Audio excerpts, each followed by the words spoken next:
Hello students, welcome back to the Hindi class.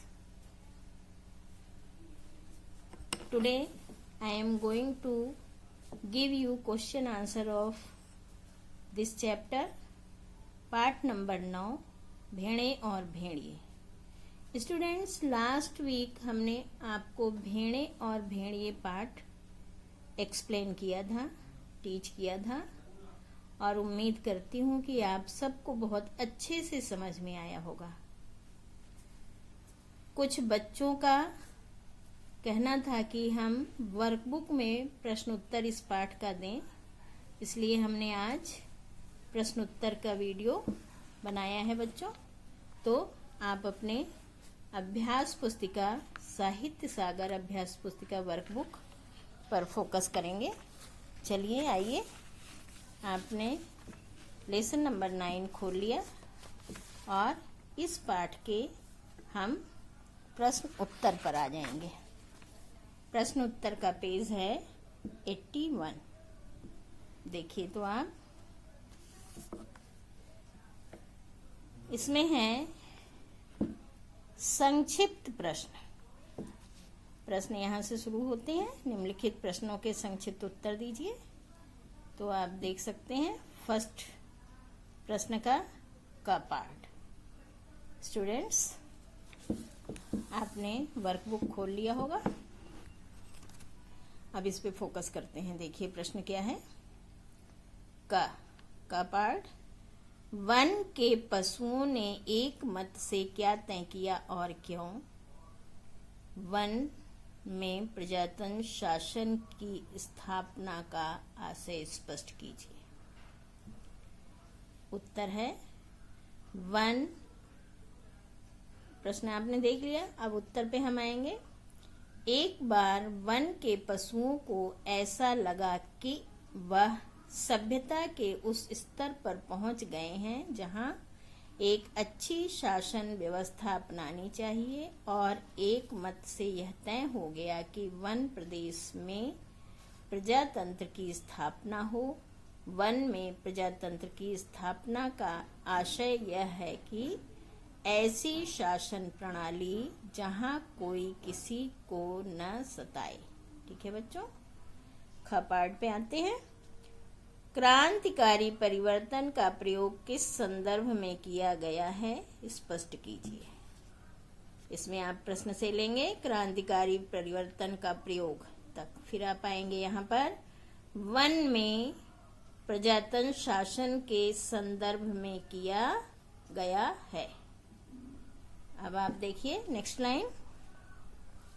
Students, जब आप answer लिखेंगे तो ये जो क्वेश्चन वाला पार्ट है इसको आप यहाँ मेंशन कर लेंगे। ठीक है, इस पार्ट को भी यहाँ मेंशन करना जरूरी है। ठीक है, वन में प्रजातंत्र शासन के संदर्भ में किया गया है। इन पंक्तियों के द्वारा लेखक स्पष्ट करना चाहते हैं कि प्रजातंत्र शासन जंगल में लागू होने पर सभी पशु अपने आप को सुरक्षित महसूस करेंगे, इससे जंगल में शांति आएगी। ठीक है, नेक्स्ट पेज पे चलते हैं। आइए,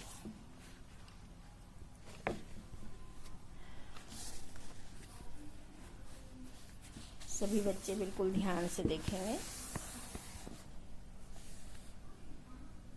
ग पार्ट, जंगल में हर्ष की लहर क्यों दौड़ गई?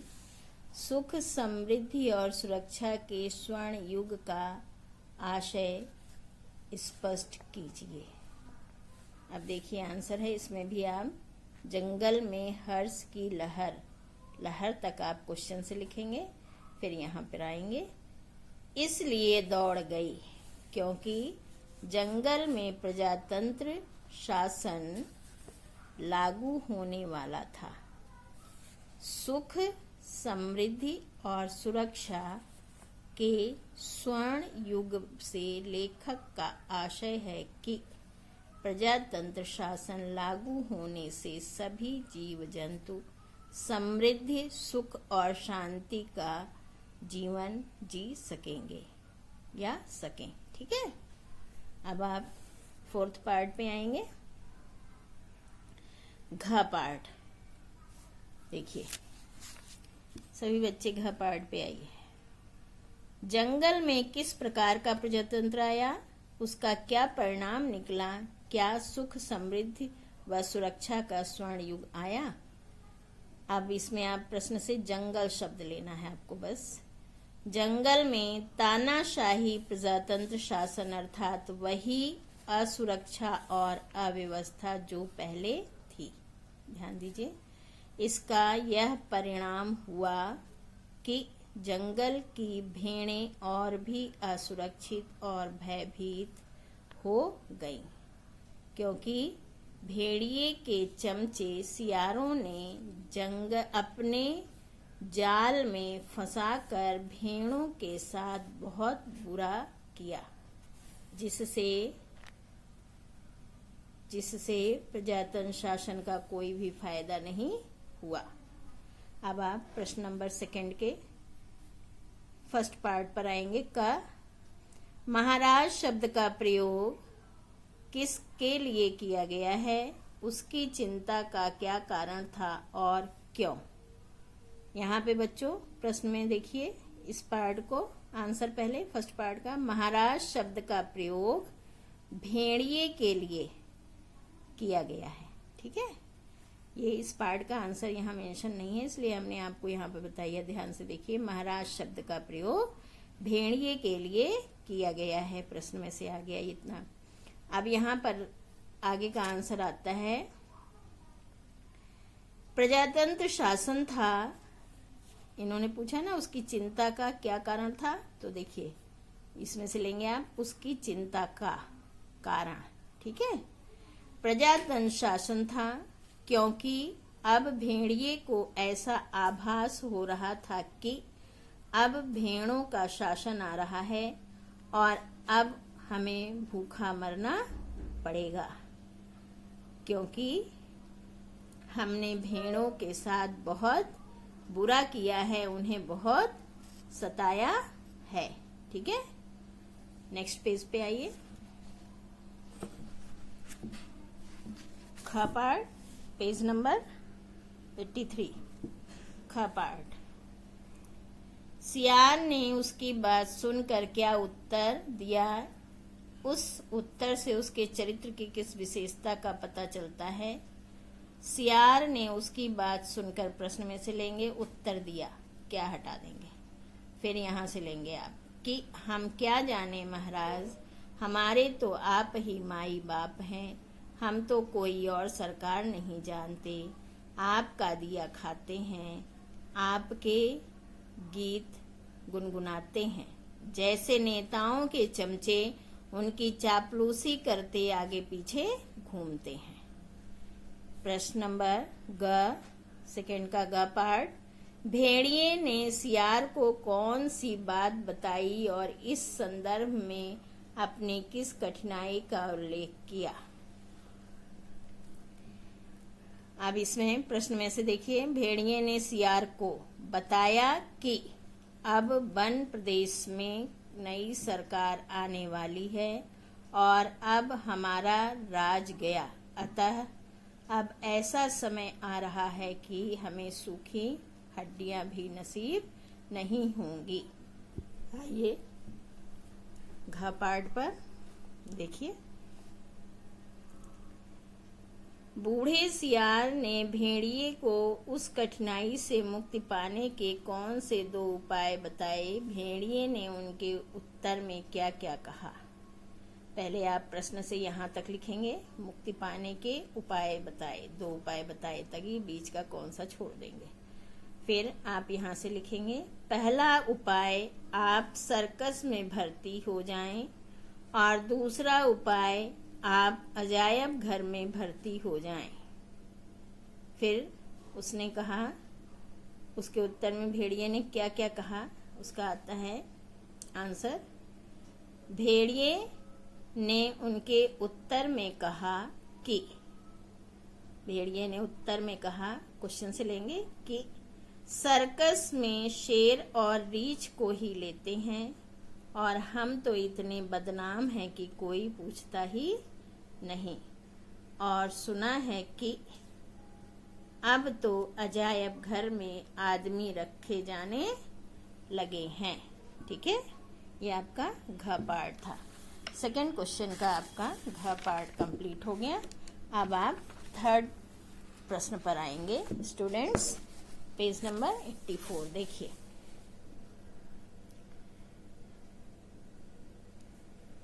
देखिए थर्ड प्रश्न का पार्ट, भेड़िया किस मुसीबत में फंस गया था, सियार ने उसे उस मुसीबत से निकालने के लिए क्या आश्वासन दिया। अब इसमें क्वेश्चन से ये वर्ड लेना है आपको, भेड़िया। भेड़िया पंचायत की चुनाव के मुसीबत में फंस गया था।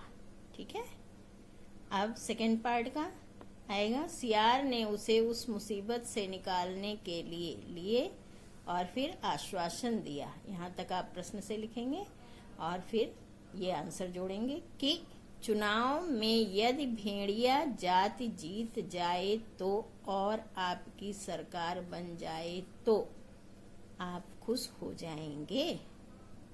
उसने चापलूसी की इस तरह से। अच्छा, अब थर्ड क्वेश्चन का ख पार्ट, बूढ़े सियार ने 3 सियारों को किस किस रंग में रंगकर क्या क्या रूप दिया और क्यों। उत्तर देखिए, यहाँ से देखिए, बूढ़े सियार ने क्वेश्चन में से लेंगे 3 सियारों में अपने एक को पीले रंग में, दूसरे को नीले रंग और तीसरे को हरे रंग में रंग दिया। ठीक है, यहाँ पर रंग दिया, ये देखिए आप। अब आइए, पीला सियार बड़ा विद्वान, विचारक, कवि और लेखक है। नीला नेता और पत्रकार है और हरा सियार धर्म गुरु है। क्योंकि ये रंगे सियार ही भेड़िए का चुनाव प्रचार करेंगे और भेड़िया इन्हीं के दम पर चुनाव लड़ेगा। ठीक है, ये अब आप क्वेश्चन नंबर ग पे आते हैं। थर्ड का ग पार्ट ध्यान से देखिए। बूढ़े सियार ने भेड़िए का रूप किस प्रकार बदला और क्यों।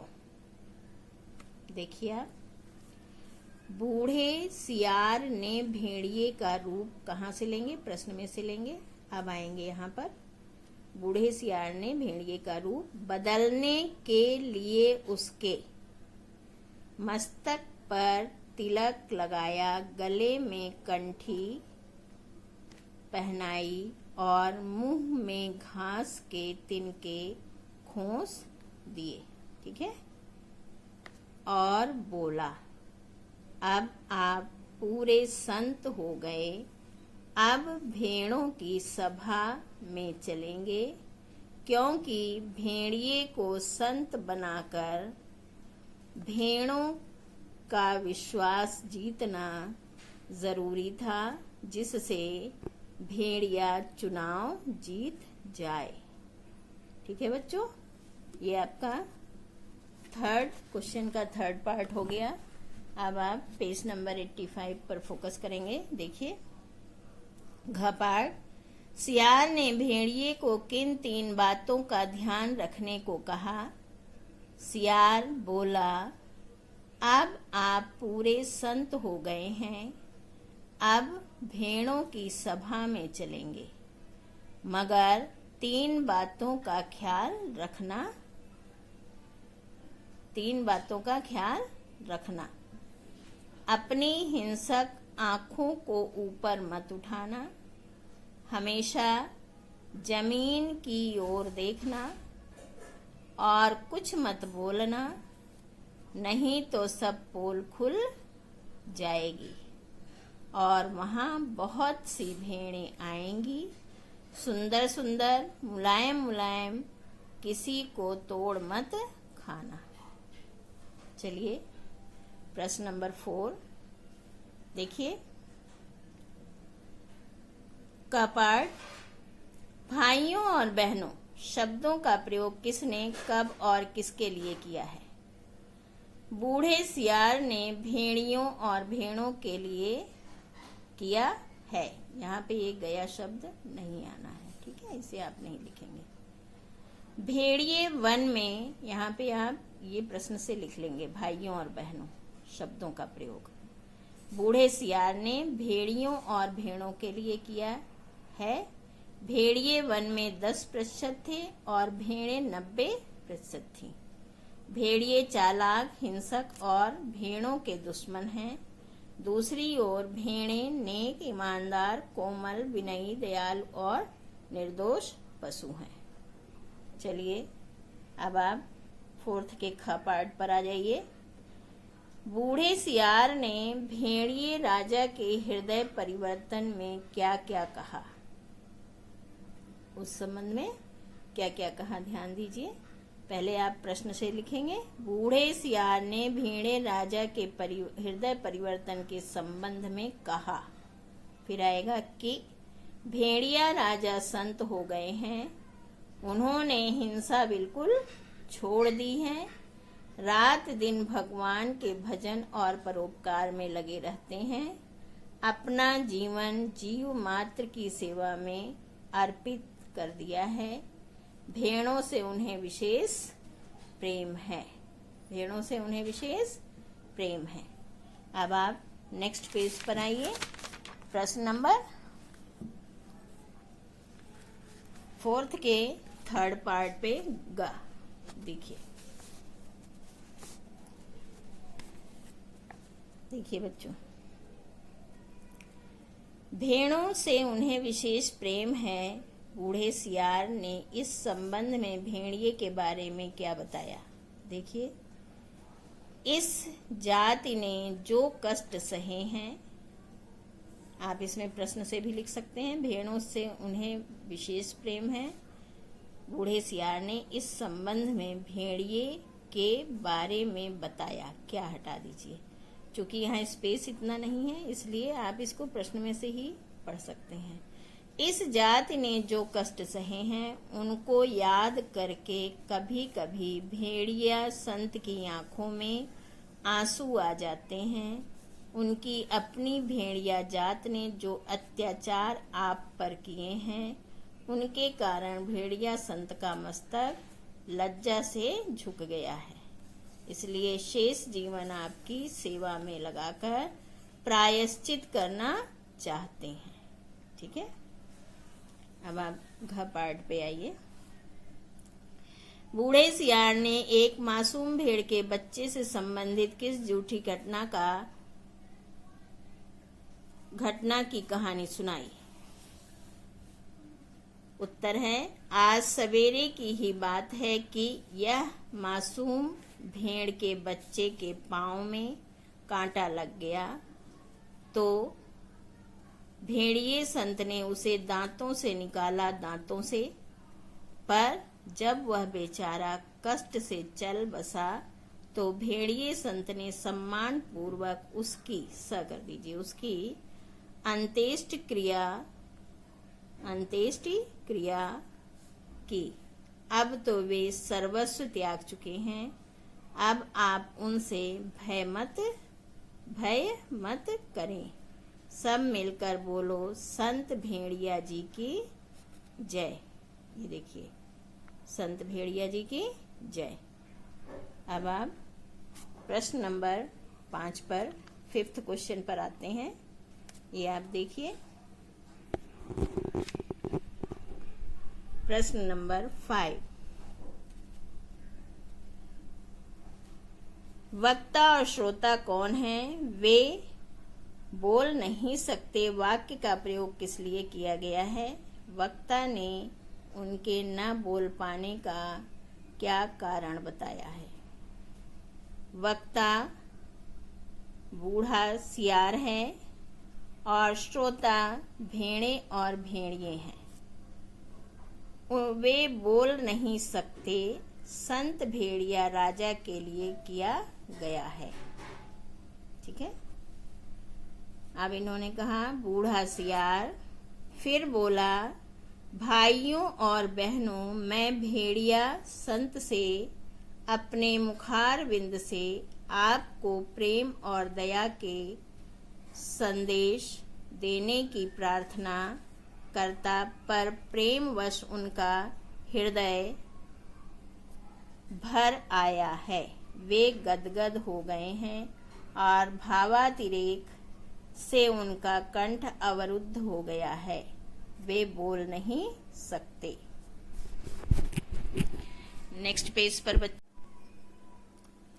अब नेक्स्ट पेज पर आइए बच्चों, देखिए ख पार्ट। इन्हें शब्द से किन की ओर संकेत किया गया है, उनका परिचय दीजिए। तो पहले आप प्रश्न से लेंगे, इन्हें शब्द से की ओर से पहले आप संत भेड़िया राजा लिख लेंगे, फिर संकेत किया गया है, ठीक है। आप सेकंड पार्ट परिचय में, वन प्रदेश में पंचायत का चुनाव होने वाला है। वन में 10% भेड़िए हैं और 90% भेड़ें निवास करती हैं। यहाँ पे करती शब्द आप लिख लेंगे। पहले वन में भेड़ियों का राज था, जिससे उसने अपनी शक्ति के बल पर भेड़ों पर बहुत अत्याचार किए और हिंसा की, अर्थात उसे अपनी शक्ति पर बहुत घमंड था। अब गा पाठ देखिए। वक्ता ने कवि बनाए गए सियार के संबंध में क्या बताया? वक्ता ने बताया कि भाई कवि जी तो कोरस में गीत गाते हैं, पर कुछ समझे आप लोग, कैसे समझ सकते हैं? अरे कवि की बात सबकी समझ में आ जाए तो वह कवि काहे का। कह रहे हैं कि जैसे स्वर्ग में परमात्मा, वैसे ही पृथ्वी पर भेड़िया। हे भेड़िया जी, महान हैं आप, सर्वत्र व्याप्त हैं, सर्वशक्तिमान हैं। अब इस प्रकार आपका घ पार्ट आ जाता है, फिफ्थ का घ। भेड़े और भेड़िए शीर्षक कहानी में निहित व्यंग्य स्पष्ट कीजिए। प्रस्तुत कहानी का उद्देश्य प्रजातंत्र में धोखेबाज, झूठे, ढोंगी तथा चालाक राजनेताओं की पोल खोलने के लिए भेड़ों और भेड़ियों की इस कथा को माध्यम बनाया गया है, ठीक है। भेड़ें सीधे सादे व्यक्तियों का प्रतीक हैं, अर्थात जनता का प्रतीक है। आप यहाँ जनता भी लिख सकते हैं, जो चालाक, स्वार्थी और धोखेबाज राजनेताओं के बहकावे में आकर उनको चुनते हैं तथा चुने जाने पर भेड़िए रूपी ये राजनेता अपना स्वार्थ सिद्ध करते हैं तथा भोली भाली जनता का शोषण करते हैं। इस कहानी के माध्यम से ऐसे राजनेताओं की पोल खोली गई है। यहाँ पर आपका ये पाठ प्रश्नोत्तर समाप्त हो जाता है। अब आपका ये 10 चैप्टर आएगा, जो हम नेक्स्ट वीक आपको वीडियो बनाएंगे, पढ़ाएंगे। और हम उम्मीद करते हैं कि सभी बच्चे अपनी अभ्यास पुस्तिका में, वर्कबुक में अच्छी सुंदर हैंड राइटिंग में सभी उत्तर लिख लेंगे। और हमें उम्मीद है कि आप सब अपने घर पे सेफ होंगे, सुरक्षित होंगे और अपनी पढ़ाई ध्यान से कर रहे होंगे। All the best, thank you.